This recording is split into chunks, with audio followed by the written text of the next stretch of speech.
episode 87, which is not too bad when you're doing one a week. It means we're clipping along pretty good. I think that today's guest will be not a lot of people's first time seeing your stuff. You've been on YouTube for a really long time, and I know I'm one of them that came up watching your videos. So I think a lot of people from maybe not the pest control space, but definitely the lawn care space, fertilization weed control space, have all watched your videos. I was looking back, and I think it was from like 13 years ago was when you posted your first video, which is like 2011. Yeah, and so for all the people that don't know Jason Creel has been a YouTuber for a really long time. He owns a fertilization weed control company, but you guys probably know him as the Lawn Care Life YouTube page. He got 153,000 subs. I mean, he's been emerging out there for a long time. Jason Creel, welcome to the show. Thanks for spending time with us today. Yeah, man. Good to see you again. I got to meet Jonas at we do an annual conference, and he came. That was in February, and drove him to the airport. We made it. Didn't have any car wrecks. So anyway, good to see you again. Thanks for having me on. Yeah, it's cool. I know that Paul and Naylor said, hey, there's this conference that we have going on, and come check it out. And I was like, yeah, I'd love to. Jason Creel, of course, I'd love to meet him in person and go hang out with all the YouTube guys. That'd be a really cool experience. And I got down there, and the conference I didn't know what to expect. I wasn't sure. We're in the middle of Alabama somewhere. And it was awesome. I had so much fun. I got to meet so many new people, like not a lot of people that I would normally get to meet. So it was awesome. Then I walk in the door, like Paul walks up to me and says, hey, just so you know, you're a guest speaker. I'm like, wait, what? Like, yeah, we're going to have you like on the expert panel. And I was like, fair enough. So I appreciate you too, but it's a lot of fun. Yeah, you said you didn't know what to expect. We don't always know what to expect either. I'm one planning it, but I'm like, yeah, let's see. Maybe you hope everybody shows up that's supposed to. And but yeah, we were happy with how it turned out. We're going to run it back again this year, so we'll see how it goes.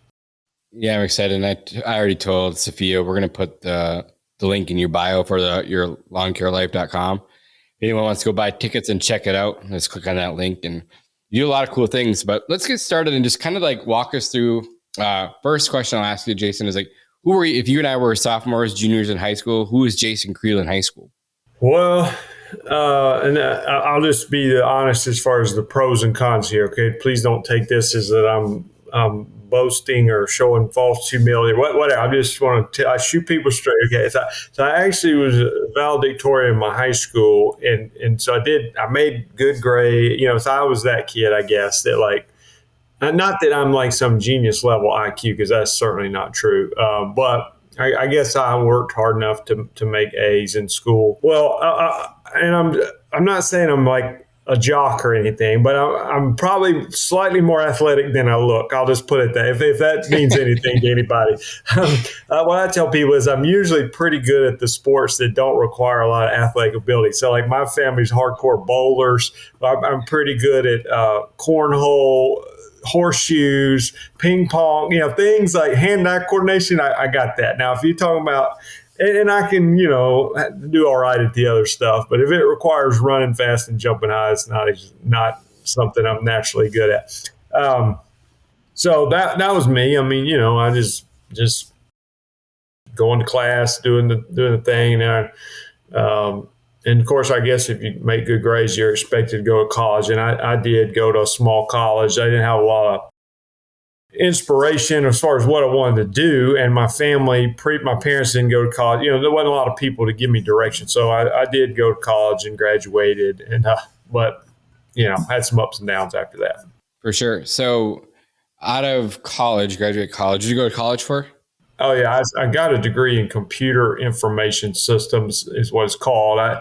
But it wasn't a great program. It was super basic. I'm not sure I was qualified to do anything. And I wasn't that particularly interested in computers, but I wasn't interested in much anything. So that was just something to get a degree in.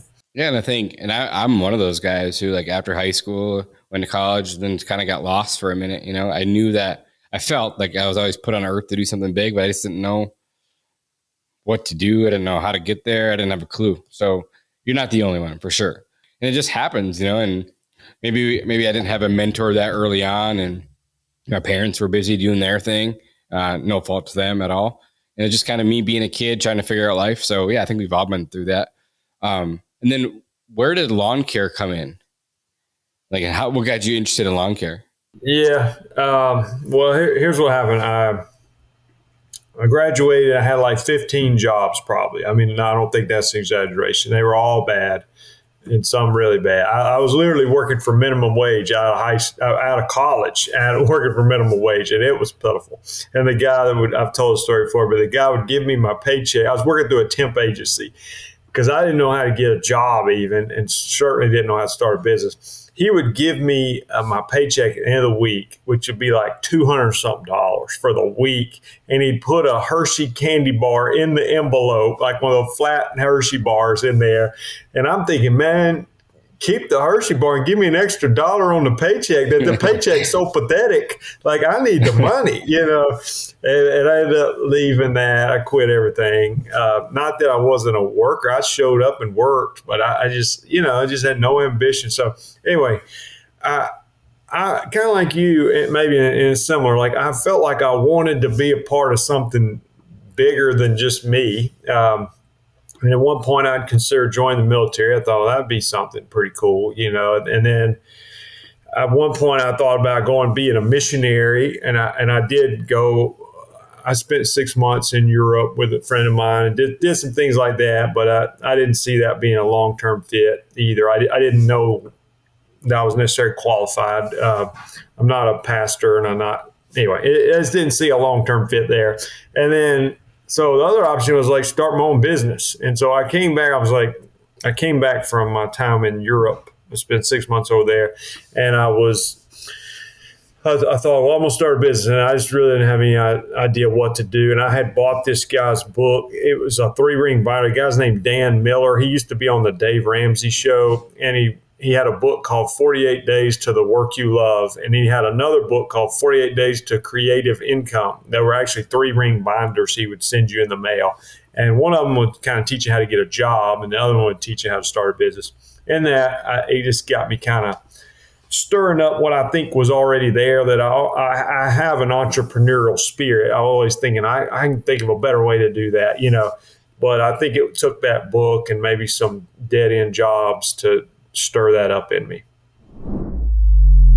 So if you haven't heard about Gorilla yet, it's a super sick software. It's actually made by one of my really close friends, Chris Mareshi. So Chris built Gorilla to help streamline his own personal business over 10 years ago. But now Gorilla is used by over 4,000 companies. And today it's become one of the most premier platforms in our industry. So what's really unique about Gorilla is that it's a simple all-in-one solution that's really easy for your team to use. Gorilla offers a seamless onboard experience and best-in-class support with no additional cost. It's all included in your subscription. Inside the software, you'll find a whole suite of features. Scheduling, invoicing, routing, and sales pipelines, integrated VoIP, text messaging, and pretty much all the automation you're going to need, and much, much more. So if you guys are still relying on paper or spreadsheets or fighting with an old software, I highly recommend that you guys check out Gorilla. So we have a link in our description. Click on that, and it'll take you right to their free trial. Now let's get back to the show. What made you decide I'm going to go into lawn care? Well, I remember I was living in Montgomery, Alabama at the time. I had a friend who was talking about having a lawn business, but he never did it. And we started what we call the Montgomery Entrepreneurs Club, which was about 6 of us who, I think one of us actually had a business. And that wasn't me. That one guy owned a roller skating rink. And then the other people were just kind of business-minded, guys like, yeah, we could do something. Well, I remember us sitting around thinking, we're going to start advertising on the public school little piece of paper that goes on the lunchroom tray. And we'll sell advertising. We had different idea. I started a coupon book one time for schools, and that was a total flop. So anyway, I didn't have any ambition of what to do as far as any good ideas. But I thought, I can at least cut grass. Not that I had much experience with that either. I did work one summers in high school at a place where we were responsible to kind of keep the grass up. So I didn't know how to use a 0-turn mower. I didn't know how to do anything. But I started, and it was like no time in, I landed a contract on a little neighborhood interest way. I still remember they paid $1,025 per month to cut this little interest way. It took me maybe 2 hours. And it was year-round money, which is not like tons of money, but compared to when you get a $200 and something paycheck in a Hershey bar for a week, and then now you make $1,000 something to go cut somebody's grass took 2 hours by myself. And then the home builder in that neighborhood, he was building all these little spec homes, no fences, no nothing. And he needed somebody to cut the grass. So he had like 20 vacant homes in this neighborhood. So I'd cut the entranceway. Then I'd go cut those yards in the neighborhood, and they were like stacked up with no fences or anything. He didn't even want me edging them or anything. So I literally just get the mower and go back and forth in the backyards and all these yards. I think I was charging $20 per yard. So I cut like 20 of them.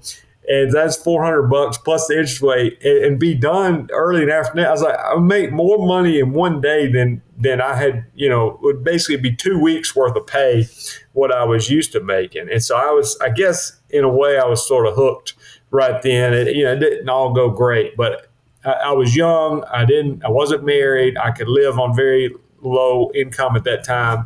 And I was willing to work and making more money than I ever made before. Yeah, that's super awesome. Then how long did you mow lawns before you turned it into like an actual career? Right from that day, did you just from there just keep going forward with it? Yeah, I never quit the lawn business, though I've certainly thought about it multiple times. But I did at that time. I was kind of desperate to succeed. So I was actually working as a delivery driver 6 nights a week.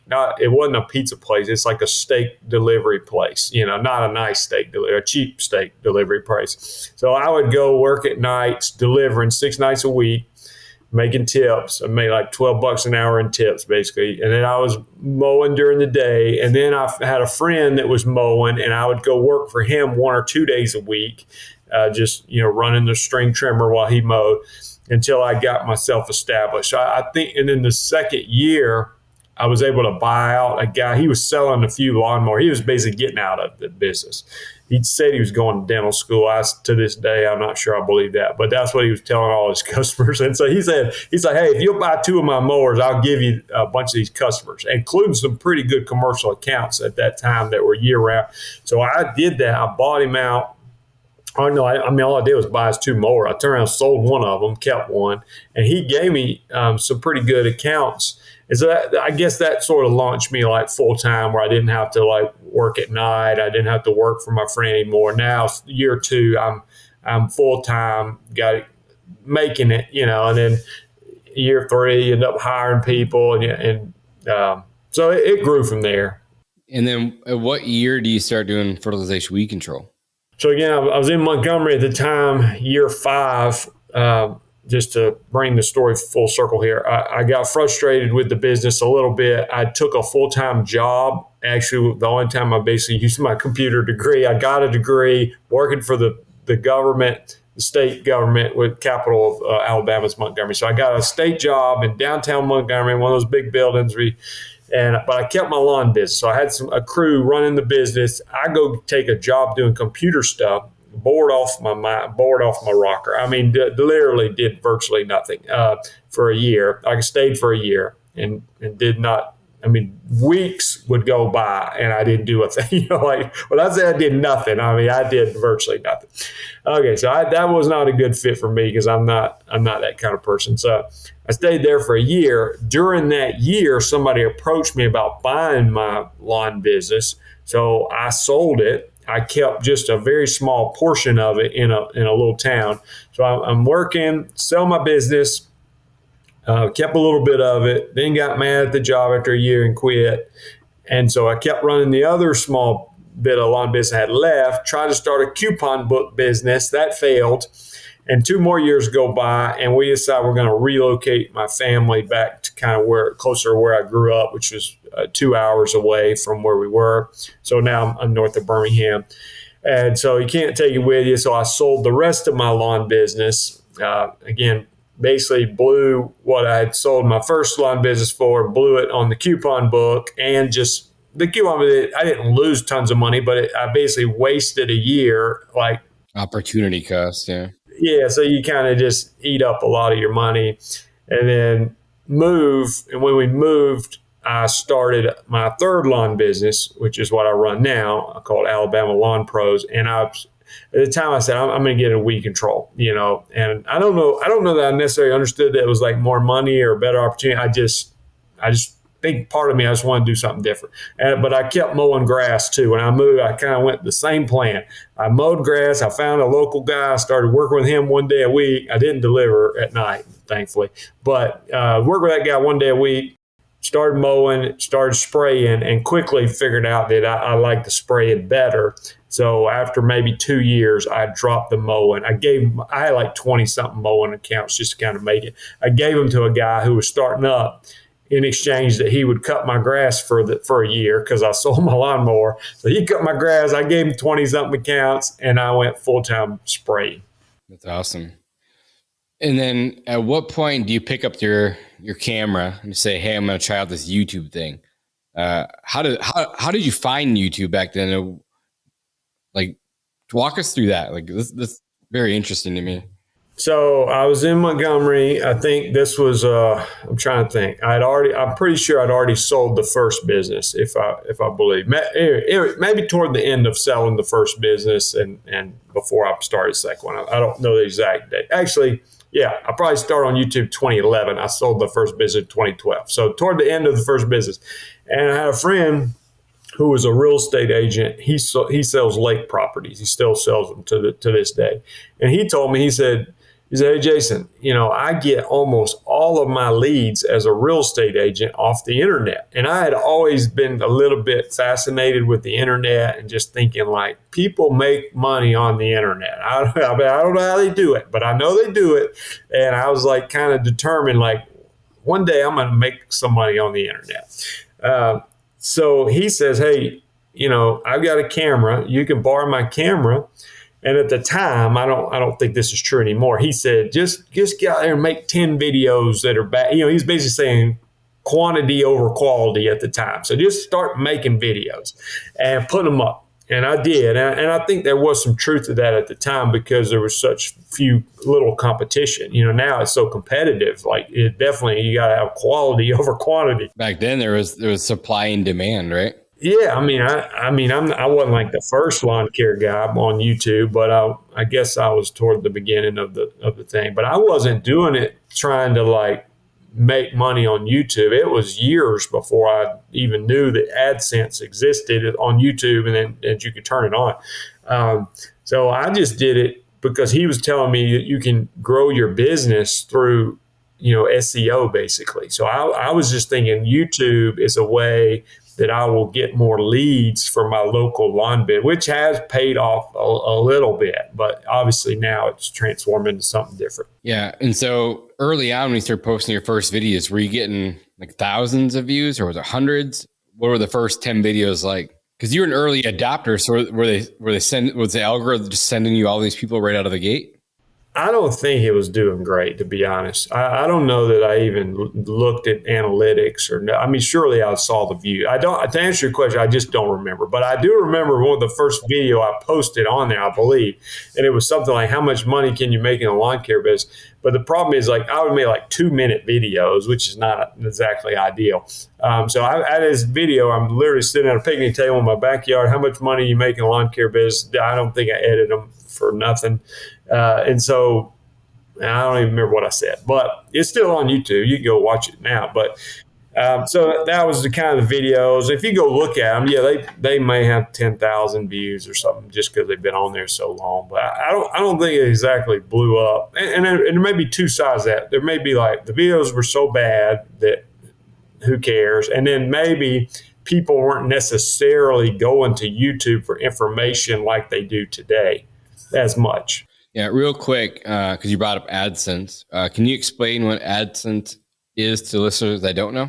Yeah, so that's basically, when people know when you watch a YouTube video, there's ads that typically are going to come up on the video. And if you go on some websites, there'll be a place where Google's got ads on the side, and Google pays you a percentage of that ad revenue to the creator, whether it be on a website, a web page, or in my case, a YouTube YouTube video. So yeah, you get a commission, and people all the time say, like, if you got so many subscribers, you get this much money. It's really more about the views. Or you have 12 subscribers, and if you get a video that gets 10 million views, you're going to make some money.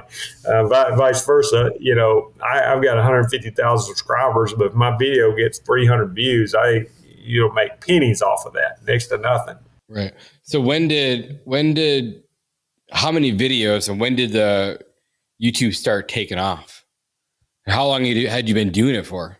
Yeah, well, I remember kind of a mentality shift for me was in, I believe, 2017. So maybe I was 6 years in. I had turned on AdSense at that point. Maybe I turned on AdSense in 2015. Let's just throw out a date. It's something around there.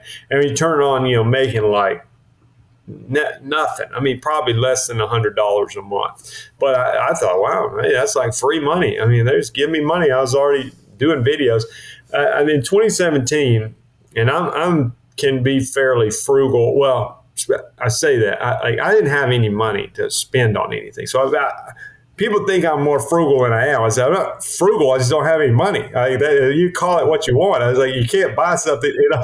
So as I have a little bit of money now, I'm not as frugal. So but anyway, 2017 comes along. I'm of course married at the time. My fourth child was born in 2017. So I either had 3 kids and 1 on the way, or maybe had 4 kids. And I go to my wife and I say, hey, I want to go to this YouTube event. It was only for 20 people by one of these big time YouTuber guys, and they're going to teach me how to do YouTube. It's kind of like real customized for you. And it turns out hundreds of people applied. I got selected. I was one of the 20 people got selected, and it cost $2,500. And I'm not the kind of guy today I don't spend $2,500 on conferences. And I sure didn't then. It was kind of I bought cars for less than that. And that's not an exaggeration.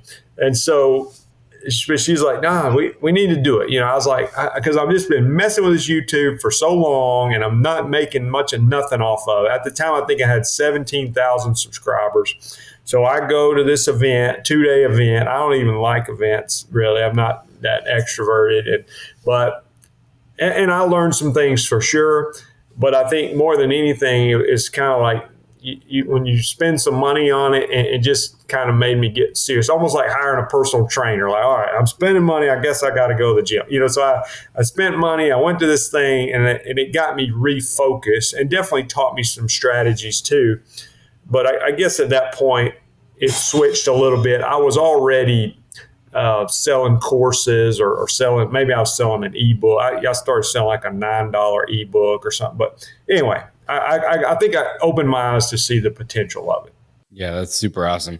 At this time, how many videos do you think you're creating a day or a week or a month? And then was there shorts back then, or shorts came way after? Hey. Yeah, I don't think there was any shorts. And again, I'm not like a great YouTuber. I tell people when I got my silver play button, which is what you get when you have 100,000 subscribers, that was more of a testament of endurance than like excellence. I just stuck with it for a long time. Eventually everybody, if you just, it's like the person that finished the marathon and it took them forever. You're like, I don't know if they need a trophy or not, but we'll give them one anyway. So that was kind of how that is. So I'm not like an expert YouTuber, but, and I think there's something to be said for the perseverance, but yeah, I think just understanding strategy, understanding what makes one video perform better over another video. But I'm always try to be careful. You probably know this just from messing with videos. Like I can create a video that I think will get a lot of views, but I don't want to lose my audience. Like I want to put value out there. Like I get mad at my kids for staring at stupid stuff on the internet. And so I'm like, I don't want to create stupid stuff, even if it might get more views. And ultimately possibly make me more money. I was like, I still want to create value, even if it gets less views. So it's always been a tricky balance for me of like, am I trying to help the homeowner just have a nice yard? Am I trying to help the person start a lawn business, which is going to be less people, but they might buy my course, which will make me more money, but less ad revenue? It's just a balance of like what kind of content and I've actually made some mistakes in that. I think actually why my videos don't do better is I've fractured my audience a little bit. So I've got 150,000 subscribers. Some of those are like people that don't give a rip about what I'm creating today. So they're not all like diehard fans for sure. Yeah. Can you walk us through that? What do you mean by fractured your audience? I think it's really good for people to understand this. To make a real bold example, me and my son started playing ping pong. For a little while, we started putting ping pong videos up on my channel, and they would get a lot of views. And somebody's like, you quit making ping pong videos. No, the people that run a lawn care business care less about ping pong. And so what you want, in my opinion, I was telling somebody this yesterday, like, think of your ideal viewer out there that wants to follow your content. Even I think this applies to podcasts, Instagram, everything, but especially YouTube. My ideal person out there, and I want to create a video that every single video I create, I want that person to want to watch every single one. So if I create one that's ping pong and then another that's like how to kill crabgrass in your yard, I've just divided my audience. I might get some subscribers off of that great ping pong video. I may get some subscribers off the crabgrass video. But now when YouTube puts my content out there, it drops my engagement rate because the ping pong guy didn't click on the grass video and the grass guy didn't click on the ping pong video. Think about the big guys, like, for instance, Dude Perfect. My son wants to watch Dude Perfect. When Dude Perfect creates a video, my son wants to watch every single one of them. If they created a video about crabgrass, my son wouldn't click on it, and now YouTube stops promoting their channel as much because they're just not getting as high of a click-through rate. Yeah. And like when you went to that first conference, did they talk about click-through rate in all the metrics about YouTube back then? Were they talking about that? Yes, they were. I had no idea about any of that stuff. They emphasize what's still true today about like watch time. I think that's why a lot of the channels today that are doing like hour-long videos, like I watch this guy who does like documentary style videos, but they're like an hour long. And I think he's blowing up because of the length of videos. I know you like to work out, Jonas, and I saw some guy that like flew off the charts as far as workout videos, and they were basically very poor editing, very raw footage, but they were long. And I guess whatever he was doing, people wanted to watch, but he's just crushing it on the watch time. And so their channel just blows up because of that. Yeah, I was listening to a book, and they're talking about watch time yesterday, and his videos were like, I think his video was like 12 to 15 minutes long, and the average viewer was watching like 9 minutes of it, which when you have 1,000 people a day watching 9 minutes, like you're going to get a ton of watch time. I'm in that 12 to 15 minutes, kind of typical for me. And yeah, if I got 9 minutes, I'd be ecstatic. 7 minutes on a 12-minute video, I consider that good for me because you got to factor in there's somebody that watched 3 seconds and clicked off. So that's going to certainly hurt you. Watch time is super important. Click-through rate, which is all about like the thumbnail and how good it looks. And when they're looking at 20 videos on the side of their page, how can they make them click mine? So that has a lot to do with the thumbnail, the title, and I think just making good content. When somebody sees it, they're like, oh, Jason made another video. I'm watching it. Even if he has a terrible thumbnail, I'm still watching it, So, that's what you're going for. It doesn't always happen in reality. Yeah, going back through your YouTube journey, what are some things that you wish you would have done differently besides the ping pong thing? Yeah. Well, maybe I should have just started a total ping pong channel. That's what I'm thinking. I think those videos were doing pretty good. I guess I still don't know the answer. Like, I still don't know in the long run, would I have been better off just focusing on people wanting to start a business and selling them a coaching program, a video course, or going the other way and creating high view content that's going to make more money on ad revenue. And I've just kind of been stuck in the middle for 10 years, of like, I do some of both. I sell courses and that makes some money. I get ad revenue and that makes some money, but maybe I should have went all in on one or the other. But yeah, definitely not dividing my audience. I guess I don't have like any like huge regrets. It was just a situation where like I just didn't know what I didn't know. You know what I'm saying? Like I didn't know I was supposed to create better videos or thumbnails, or I just was making stuff, and I didn't know. I didn't even give a lot of thought of why somebody was watching the other guy's video, not my video. I was just like, I don't know. That's just so. I think it's not a bad thing to have a diversified portfolio, though. You know what I mean? Like you're getting a little bit of everything. Like I don't think that's necessarily a bad thing. And like a lot of people just kind of run out of ideas and content too. Like, how do you keep coming up with new ideas? Well, I mean, the way I look at it is there's not unlimited idea. I mean, I may have 1,500 videos on it. I know I have over 1,000. I don't have many videos. Yeah, I think there's like 14 or 1,500. Yeah, but I do create.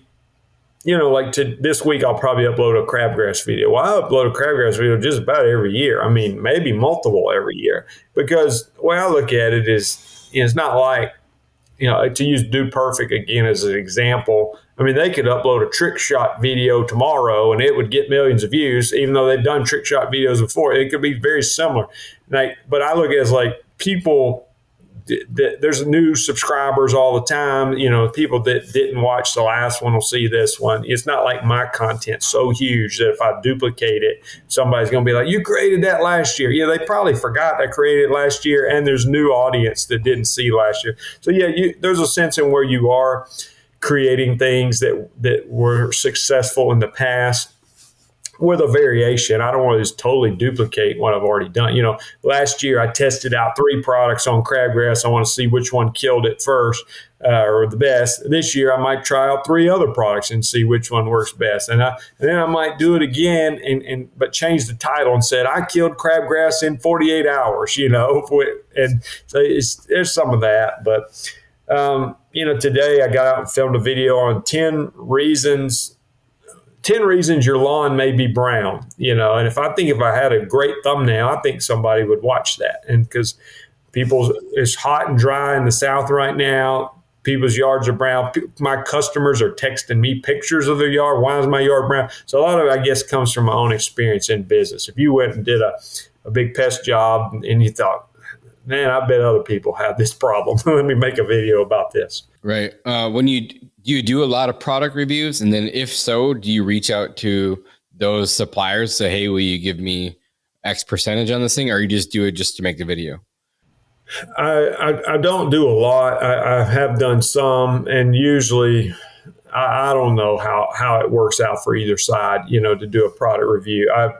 I tried to get this robot mower thing recently. I did one robot mower, but I tried to do this other one that looked pretty cool. But I get a robot mower offered to me about weekly, and most of the time I just say no. But if it's a cool one that I think, hey, this is cooler than the other one, I'd like to feature that on my channel. But in general, I don't want to just do stuff that my audience says, oh, he's just making a promo video for something for some money or to get a free product. So if it's something quality that I think it adds value to the channel, I'll do it. In general, as far as sponsorships goes, I'd rather have regular, like 2 or 3 permanent sponsors that definitely fit my audience. And that's what I have versus just one-off videos for some, all the stuff you get offered on Amazon. Yeah, I agree. And where did you find your first sponsor, or did they find you? How does that work out? Most of them find me, actually, which is good. I've actually cold called on sponsors, and influencer marketing is definitely changing and becoming far more popular than it was just a few years ago. But I mean, even today, and definitely a few years ago, it was either like companies are all in on influencer marketing or they want nothing to do with it. So I literally, I've sprayed chemicals like your pest control. And I'm thinking these chemical companies have so much money. And I know that, me spraying one product in their portfolio is not going to move the needle that much. But I'm like, I know my audience would be interested in their product. But like I said, sometimes the few times I've gotten to talk with somebody, it's just they have no interest in it whatsoever. Now that may change, and I know there's some that work with people where other companies, I'll just use example, like I just came back from an event with Milwaukee Tool in Milwaukee, Wisconsin. They had probably 100 of us up there, different trades of influencers, and spent a fortune putting us up in a nice hotel and feeding us, and all, because they know that, hey, this is good marketing for us. Toro, I work with Toro, Xmark, some of these big companies, and they're all in. They don't care. They understand there's expense, but for the company standpoint, they got to evaluate. Like, I could put a magazine ad in the lawn care magazine, or I could pay the influencer, and which one's more expensive? What's the all about ROI. So I think some of them are figuring out it's not a horrible way to market their product. Yeah, and you think of all the influencers and how big YouTube is and how big TikTok is these days, and how many more influencers are getting into the market these days, like the Toros, the Xmarks, the big companies like that, Milwaukee, like they're ahead of the curve, I seen you made a video with that backpack sprayer. Yeah, they redesigned that. Yeah, that's a new product, and so I went up there and tested it out, so. Yeah, and how often do you get free product? Like, the people just want to send you stuff to try, because I get that email daily too. Like, hey, would you mind doing this? Hey, would you make us a product review for these? I'm like, well, it doesn't really fit my audience that well. So like, I got like 2 weeks ago, I got a bunch of mouse traps, and I still haven't made a video, but they sent me a bunch.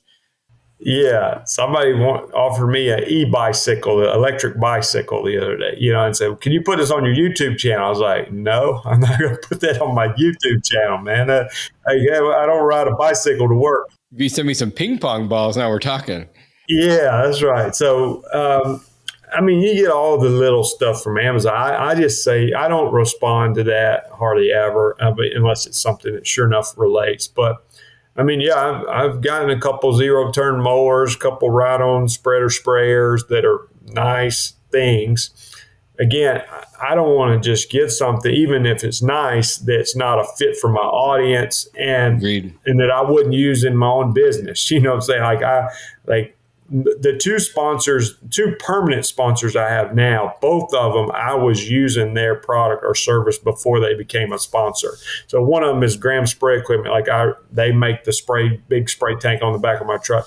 Well, I bought that, no discount, no, they've never given me a discount on anything, I don't think, so I'm a customer, but it's, they're a sponsor of my channel, but I'm probably the only channel in the world that actually makes sense for them to sponsor, because I'm in the South, they're in the South, and I teach weed control and fertilization from a business, and that's what they do. I don't know if it'd make any sense for them to sponsor anybody else as far as YouTube goes. So they're happy, I'm happy, and I know they get a lot of customers from me, because somebody told me now when you call them or go on their website as a lead, they say, how did you hear about us?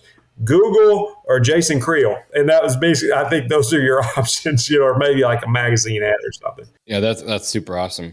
So then at what point, Jason, do you start doing the coaching, building out the website for that side of the business? Yeah. And again, maybe that's where I should have went years ago. I don't know. I know that some people have like these mastermind groups and a monthly deal and all that. I've been real focused on like passive income.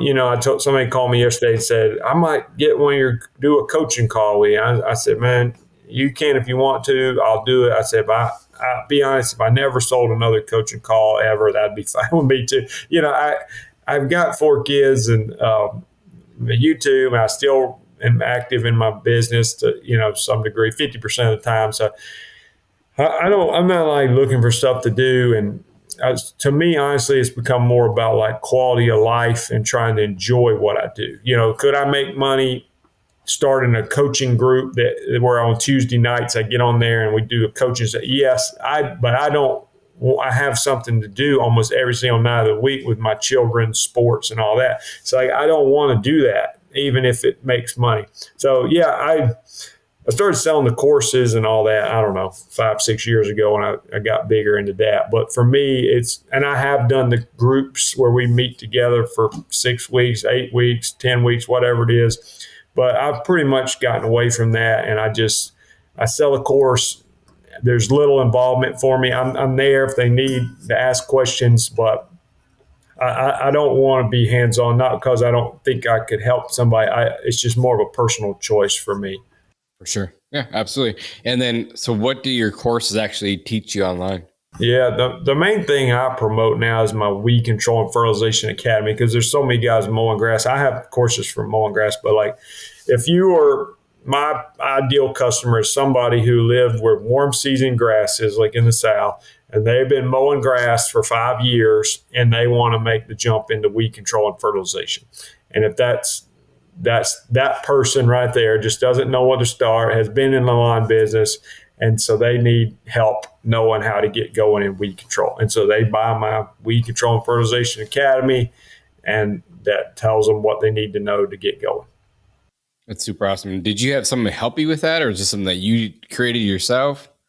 I think I mostly created it myself. I have partnered with another guy. We did like a mosquito spraying course because I don't do mosquitoes, but he did. So I just went and talked to him, So yeah, I think those are smart opportunities, like where you collaborate with somebody. Like the big one I would like to do now is collaborating with somebody who does cool season grasses, because I do warm season grass. It's totally different, and I don't know how to help them with cool season grass. And I get asked pretty often, like, hey, I'm in Ohio. Should I buy your course? And I tell them, say, no, I can't recommend my course if you're in Ohio.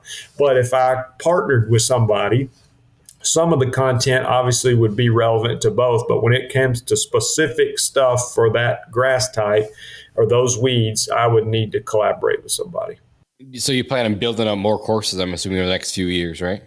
I don't know. I need to. I use Kajabi as my platform. I'm not sure if you're familiar with that. And sure am. They came out with. There's new features on there all the time. Like one feature is like I can record a video and just live, and it'll automatically add it to the course. So I think for me, I want to improve the course and continue to update the course and keep it excellent. I guess in a way that's more important to me than like making more money on it. And if I had an idea of like something that I could like make, that was a need that I could meet that need. But to me, I think I would rather improve my current course. And if I need to charge a little bit more, okay. Or again, I've always thought of like selling the course with a little bit of a mentorship kind of package. If somebody wanted to do that, I don't want to be on the call once a week at 7:00 at night. But if it was a once a month individual call or something that I could do during the day without interrupting my family time at night, then I might be open to something like that. Yeah, that's super awesome. Do you ever think about like selling products, like as far as like fertilizer or, any chemical? Did you ever go that route? Do you ever think about going that route? I definitely think about it. That's why I need somebody like you that knows what you're doing. I feel like we should be trading seats on this interview because I know you know how to pull some of this stuff off. I got a friend who's like a marketing guy, and he's like, you should sell franchises, man. Like, why don't you sell a franchise? And I'm like, I don't know how to sell a franchise, And then I go on my marketplace and there's Jonas selling a franchise. I'm like, he's like, this joker knows how to sell franchise, So I just don't know how to do that stuff. I mean, yeah, I've thought about that. Like somebody told me it doesn't even necessarily have to be like that proprietary of an invention. I think, could you make string trimmer line, which everybody can make that, and put my brand on it? And of course, it'd be a good one. Like I went to Milwaukee and they had the Milwaukee string trimmer line, that they say, oh, this is the best string trimmer line. Could I come up with something like that? Possibly. I mean, but I'm not saying I couldn't figure it out, but I don't know how to do that at the moment. I think these days it's way more simple than that. Honestly, you could just find someone who already is making the product. They put your label on it, and then you just ship it off. It's that easy. Would you have to be in? Like, could they just ship it for you? Like, you just sell it? Like, they're making the product, or how do you get all the product? Like, I don't want to have a warehouse in my backyard. Yeah, so they would just have products that you can order from that they'll willing to package and label for you. And they do all the distribution. So some places, they're obviously going to make you say you're going to have to buy X amount up front. So you're going to probably have to buy 12, 15, 30, 50 cases, whatever their product. and you just pre-buy it, and then they'll help you ship it and do everything for you. The game has changed so much, so it's really not that hard. Only reason I know is because I have friends in our circle with Alan Haynes and those guys, and I'm here just as much as you're here to learn, like see what you guys are doing. And as I learn, I get to help the whole pest control lawn care community learn along with me.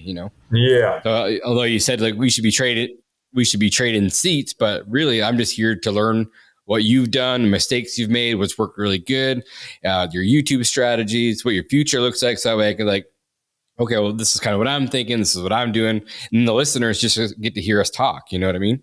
Yeah, I wouldn't mind, for instance, like I know the little handheld sprayers, like little battery powered pop-up sprayer. Now maybe you use like a B&G, is that the fancy brand, or something like, I use these cheaper ones, but I've gotten where I use a lot of battery sprayers. Well, what I've been figuring out is this one company in New York makes just about all these sprayers and puts a different label on. And because I buy them on Amazon and do Amazon review videos for multiple sprays, you get them, you're like, hey, man, this is the same spray I just opened with a different box. It's like slightly different. I mean, ever so slightly different. And I was like, that looks very similar to the sprayer that's already on my truck. But it's the same thing with the big cereal companies. Like Fruit Loops and all. Yeah. Like it's just different packaging selling at a different piece, like different markets that they want to sell to, the higher market people, the middle market, lower market. So yeah, it's the same. Like there's only so many distribution centers that make this kind of stuff, just different labels, different packaging. You just go in and say, hey, I'm looking for this label, this package style, and they'll help you put it together. It's really not that difficult. Okay. Well, maybe I can reach out to you. I would be open to something like that because I know, again, with my niche audience I have that's kind of weed control, I think there are some opportunities there, specific product. And that's a good thing when your channel does appeal to business owners like you pest control people. I mean, a business owner is going to spend money on their business. Where a homeowner, they're going to nickel and dime you on everything. So, yeah, no, I agree with you there. So like going back to like the B&G sprayers and talking about like what we used in the past and we currently use, like there's new companies that are making like the little small plastic ones that are interchangeable with their backpack sprayers. So you can just go grab one, like if they're flow zones, I think. There's a backpack sprayer that are a gallon and then they have an interchangeable one. So if you have different product, you can just go grab another 1 gallon thing and slide it back in your backpack sprayer. They're so cool. And now they have a little battery powered 1 gallon sprayers. It's awesome. The game has changed so much for us. Yeah, well, I'd be all about selling some of those. Me too. So a couple last questions before we jump off here. So it's been about an hour already. What's the future look like for Jason? Oh man, well, I'm big on that. I don't know the future for sure. So, but I guess I kind of had to make a decision about a year ago, and I went a different route than you have, but not because I think I love what you're doing, and I think it's like so great. I don't know that I'm the person to pull off like growing a big business and everything. And so what I did, I basically had to make up my mind. I made some mistakes early on. I've cost myself a lot of money from making mistakes early on, but now things have shifted, going pretty well from them for my standards. I'm not so what I'm having to do is thinking like for the future, like my business is not worth very much money, and it's probably not going to be worth very much money unless I change my course of action and try to grow it. Of course, we know pest control and weed control companies can be worth a lot of money if you go get up to a certain dollar figure, and they seem like they sell very well. There's always people wanting to buy them. So I don't know that I'm the person that can do that. I'm not saying I couldn't do it. I don't know that I want to. I think it would just be, I don't handle stress too well, I guess you'd say. I've just made the decision where I've started downsizing my business to try to emphasize more of the online stuff. And the way I look at success really is from a financial standpoint, when I do my taxes at the end of the year, did I make more money than I did the year before, and hopefully significantly more? And can I do that and yet still hopefully improve my quality of life as far as availability to be around my family and things. Because I could certainly work more and make more money, whether that's working in my business or working online. But I'm really trying to protect that time, at least for the next 10 years while my kids are in this kind of crucial age. My youngest is 8, my oldest is 13, I think, or maybe 14. So we're in that range. So I know my kid's age. I slipped for a minute there.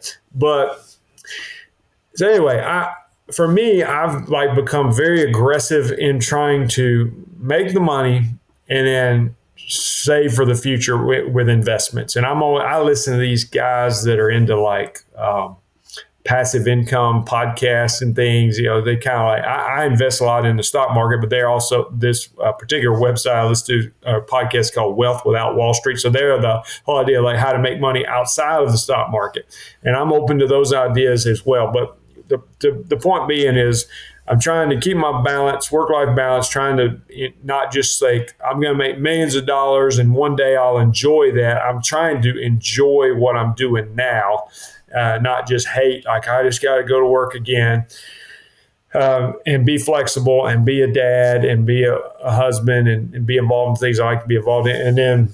But at the same time, I do financially playing catch up from not investing when I was younger and having a lot of years where I was basically treading water. So there is a money part to the equation here that I'm certainly trying to answer that too.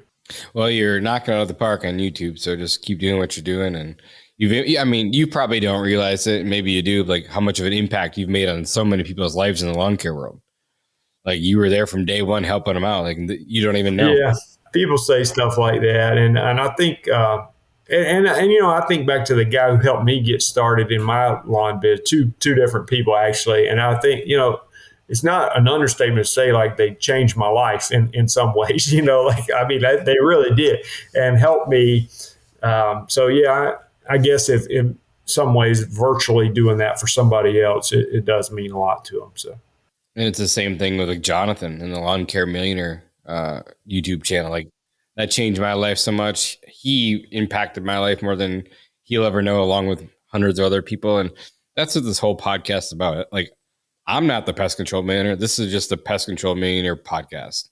And it's just to help others grow their business so they can have more free time with their families and enjoy their life a little bit more, put a little bit more money in the pocket to help grow the business. So it's just me interviewing friends and entrepreneurs along the way so I can take their ideas and help everyone along the way and hopefully make their lives better, Well, I like your style. I've been on a lot of podcasts and yours one more laid back. So I appreciate the opportunity and, enjoyed getting to meet you. And I like watching successful people. We all maybe have a different path to get there. And a lot of it just kind of goes down to your personality and what skill set you have. The mentors in your life. And I personally don't feel like I'm successful. I just don't feel that way yet. Cause I feel like my dreams are so big that I'm nowhere near where I want to be. So I'm still learning every day too, There's a scale like I look at you and I think Jonas is crazy, man. He's crazy. He's trying to grow all this new crazy. stuff.